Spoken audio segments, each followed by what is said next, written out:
Hello guys, this is Julia. Welcome to my new Run With Me video, or more likely Suffer With Me. We'll be talking about it just in a minute. This is my first workout video filmed in my new house. If we don't take into consideration some failed attempts to do my own push-up challenge I was posting on my Instagram account. As I was saying, it has been my first workout since I moved 4 months ago. If you're interested in knowing a little bit more about my moving story, you can click on the video somewhere up here. Moving was physically exhausting due to a bunch of things, as I explained in that other video. And when I was finally settled down, a sudden and unexpected slump caught me right there.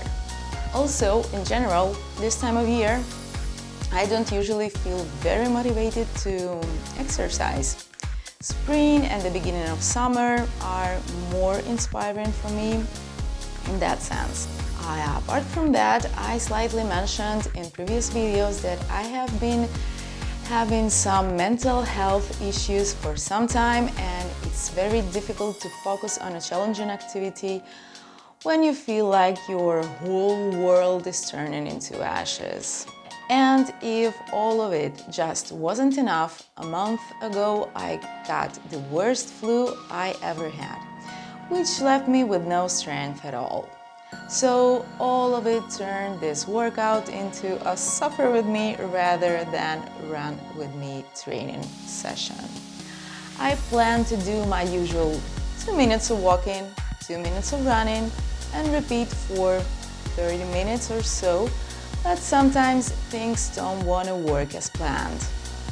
After the first 2 minutes of running, 4 minutes of total progress, my poor heart was reaching 180 beats per minute, which is not good at all for somebody like me. If you're interested in knowing more about how to calculate the top recommended heart rate for your age and why 180 wasn't good at all for me, I talk a little bit more in detail in the video linked again somewhere up here. I got tired so unbelievably quickly that 30 minutes of planned exercise had to turn into 20 minutes. 2 minutes of walking and 2 minutes of running became 4 minutes of walking and 2 minutes of running. Instead of running at 7 kilometers per hour and walking at 6, I slowed down to 6.5 and 5.5 kilometers respectively. And it's okay. There is no need to feel frustrated about not being yourself at a certain point of your life. It's better to do something than spend a day on your couch. And it's definitely better to do less than the usual rather than to force yourself and pass out. Please be aware of the limits of your body and also of the fact that those limits may change anytime. Please do not do foolish things to end up harming yourself. Stay safe. And as I mentioned a month ago, I got the flu. I usually suffer a lot from cold. I have a couple of them a year. But flu is something that I have once every 7 to 15 years, fortunately. Because every time I get sick with the flu, those are like the worst days of my life, and this time it was worse than ever. The whole humanity has been so focused on COVID for the last year and a half that it seemed no other viruses existed. And that's right, everybody's wearing masks and at home. Who remembers about that influenza virus? What?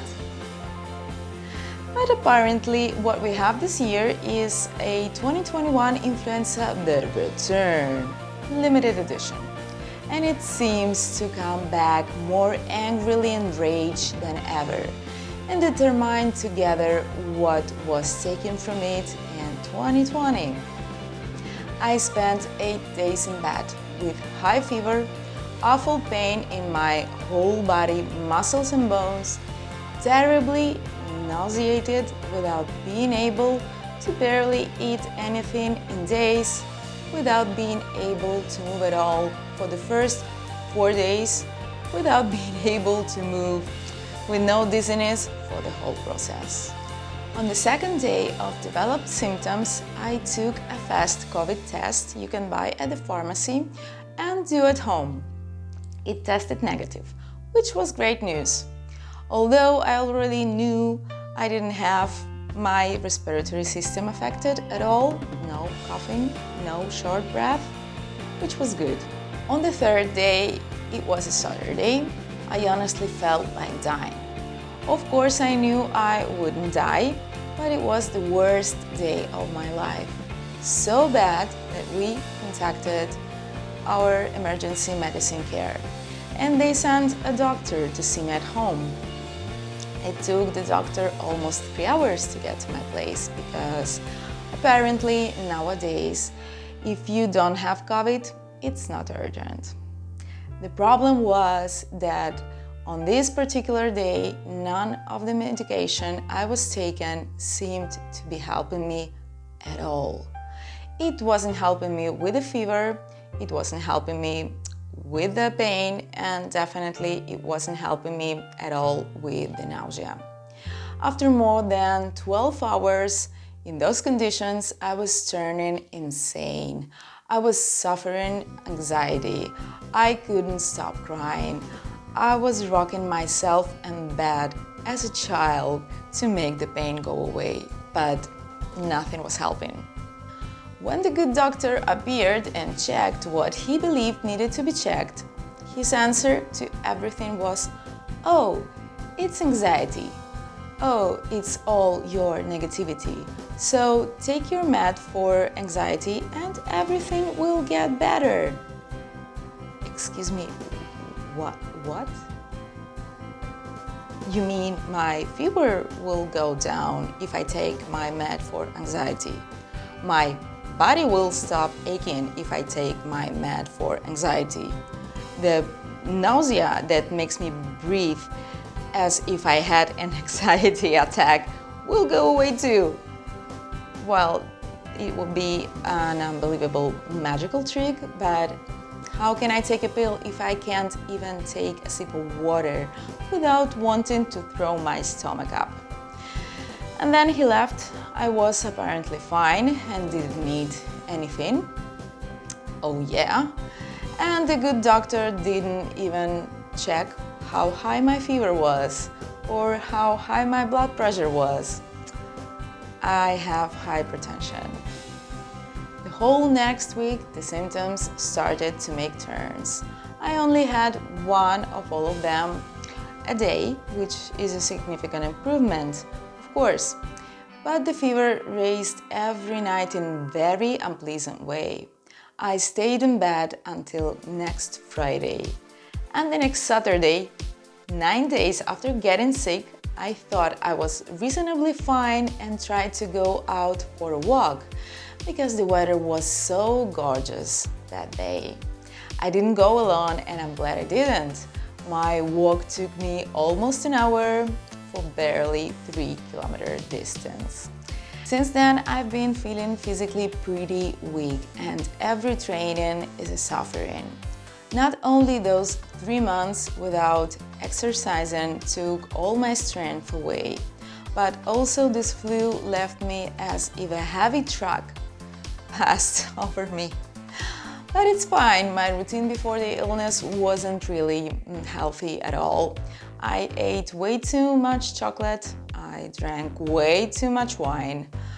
All my meals were almost fast food because I didn't have enough strength nor spirit to cook for myself. Right now, it's all the opposite. My own body and mind, after reaching the bottom, need me to take care of them. During a couple of weeks, only thinking of chocolate or wine drove me to an absolute rejection. They don't anymore, but neither do I feel the need to take them in order to calm myself. Provided I'm not in the best shape for cardio training, I decided to try yoga. The workouts I follow are not very intense, at least right now, at the beginning of the 30 days training program. You can find, by the way, some clips on my Instagram account. It's the first time I'm doing yoga and I have conflicting emotions right now, which I need to analyze thoroughly as I continue with the sessions. But it's a weird feeling of physical and mental calmness I have after those sessions. Of course, I only made a couple of them, so we'll see how it's going. And this is my update till today. I hope I'll find the strength to go back to where I was some months ago in terms of sports activities soon. But until then, the most important thing is to go on in the way it feels realistic. Because not going on is not an option. If you've gotten this far, thank you so much for watching. I would be very happy if you considered giving this video a thumbs up or maybe even to subscribe if you aren't yet. I hope you are doing great and I'll see you in the next video. Bye!